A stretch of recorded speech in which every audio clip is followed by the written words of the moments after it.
birey arasında gerçekten çok hayat boyu devam eden ciddi farklar var. Tabii ki akademik başarı okul öncesi, iyi alınmış bir okul öncesiyle geliyor. Sizler de zaman zaman görüyorsunuz. Hocalar davet edilecek. Kendi özellikle burada ciddi bir okul öncesi potansiyelimiz var. Salgınla beraber tüm dünyada maalesef aynı şeyler yaşandı. Eğitim öğretim ciddi manada sekteye uğradı. Biz de 3 dönem gibi uzun aslında sayılacak bir süreyi maalesef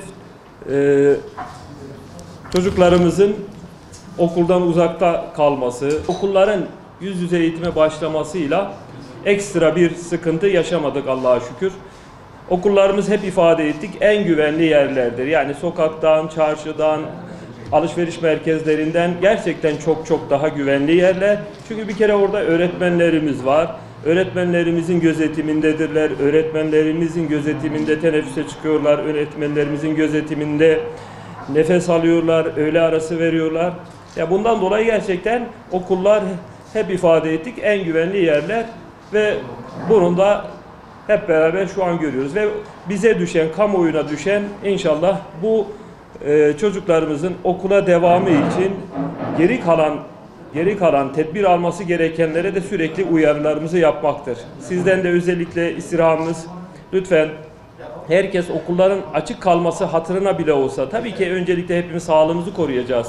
Çoluk çocuğumuzun sağlığını koruyacağız. Ama özellikle çocuklarımızın hatırına da olsa lütfen tedbirlere uyalım.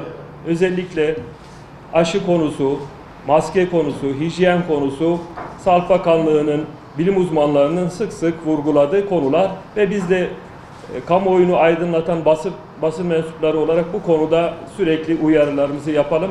Çünkü buradaki en hafif bir ihmal birçok maalesef acı sonuçlara sebep olabilir. En başta çocuklarımızın rahat okula gidip gelmelerine engel oluşturmaları bile bu manada hepimizin uyarılarımızı ve sık sık bu uyarılarımızı tekrarını da mecbur kılıyor.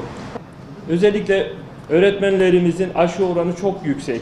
Türkiye genelinde öğretmenlerimizin aşı oranı %90'ın üzerinde. Hem bu manada biz özellikle velilerimizin de bu konuda duyarlı olmasını istiyoruz. Çünkü bu virüs okulda sadece bulaşacak bir virüs değil, evde bulaşır, sokakta bulaşır, çarşıda bulaşır. Onun için velilerimizin de, hatta biz belli yaş üstü öğrencilerimizin de aşı olmalarını tavsiye ediyoruz velilerine. Tabii velisinin izni olduğu takdirde belli yaş üstü, onda Sağlık Bakanlığı o yaşları belirlemiştir.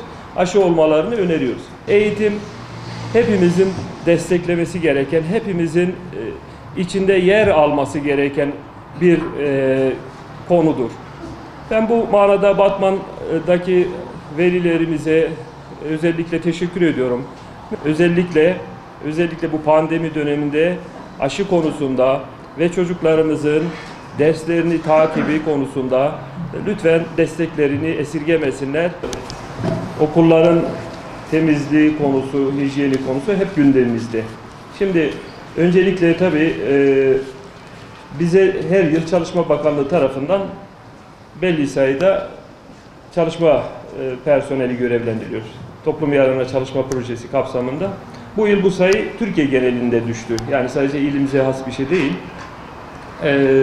İlimizde de o oranda bir düşüş oldu.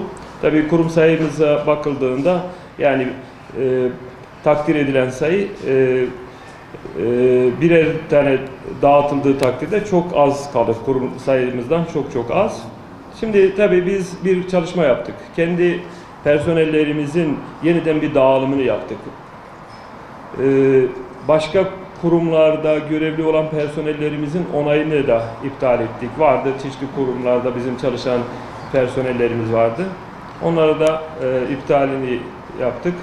Şimdi biz hem kendi kaynaklarımızda hem de Çalışma Bakanlığı'nın bize gönderdiği o 171 kişilik ekiple inşallah okullarımızı hiçbir sıkıntıya mahal bırakmadan gerekli temizliğini sağlayacağız.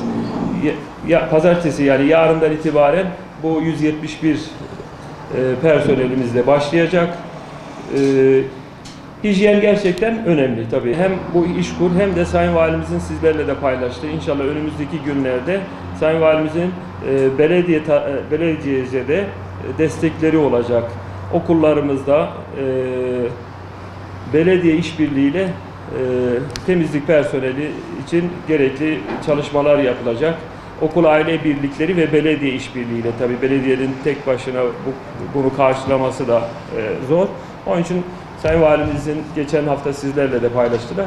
Okul aile birlikleriyle belediye işbirliğinde özellikle öğrenci sayısı çok olan, derslik sayısı çok olan, kat sayısı çok olan okullarda böyle bir desteği olacak. Bu da bizim için gerçekten sevindirici. Bu manada hem bizim kendi personellerimizi tekrar dağıtmamız, işte ihtiyaç duyulan okullara, çünkü yıllar içinde bazı okulların öğrenci sayısı artıyor, bazıları da düşüyor ama o personel yıllar önce nasıl planlamışsa öyle gidiyordu. Şimdi biz tekrar okulların öğrenci sayısı, derslik sayısı, hatta bazı okulların birden fazla binası oluyor. Biz bunları tekrar göz önüne alarak personellerimizi tekrar bir revize ettik, görev yerlerini. Ve bir de İşkur ve bir de inşallah Sayın Valimizin belediye imkanlarıyla bize sunacağı bu destekle bu meseleyi hallederiz. Güvenlikle ilgili konuda zaten biliyorsunuz yıllardır bizim emniyette yürüttüğümüz okul güvenliği projemiz var. Bu ilimizde de çok iyi gerçekten bir durumda. Okul güvenliği konusunda Emniyet Müdürümüzün özellikle destekleri için de teşekkür ediyoruz. Bazı okullarımız bizzat bir güvenlikçiyle bazen bu sorunu hallediyoruz. Bazen birkaç okulumuza bir güvenlikçi planlanarak okul güvenliğiyle ilgili de tedbirlerimizi alıyoruz. Tabii bütün bunlar aslında bir taraftan da velilerin de gene dikkat ve özellikle tedbir alması gereken bir husus da var. Biz bu sürede bahçelerin içine, yani okul bahçesinin içine hiçbir velimizin, zaten veli dışında olan pazarlamadır, bilmem tanıtımdır vesaire gibi şeylere zaten müsaade etmiyoruz. Ama velilerimizin de özellikle bu konuda duyarlı olmasını istiyoruz. Bu konuda velilerimizi çok üzmek istemiyoruz ama onların özellikle dikkat etmesini istiyoruz. Yani okul bahçesine kadar gelip oradan çocuğunu bırakması ya da alacaksa akşam dış kapıdan itibaren çocuğunu beklemesi, bu manada hem bu pandemi, bu virüs salgını için hem de genel olarak da okul güvenliği için çok önemli. Bu konuda özellikle velilerimizden de gene destek istiyoruz. İnşallah dediğim gibi yani bu okul temizliğiyle ilgili ayrıca bizim diğer kurumlarla da bu manada işbirliklerimiz olacak.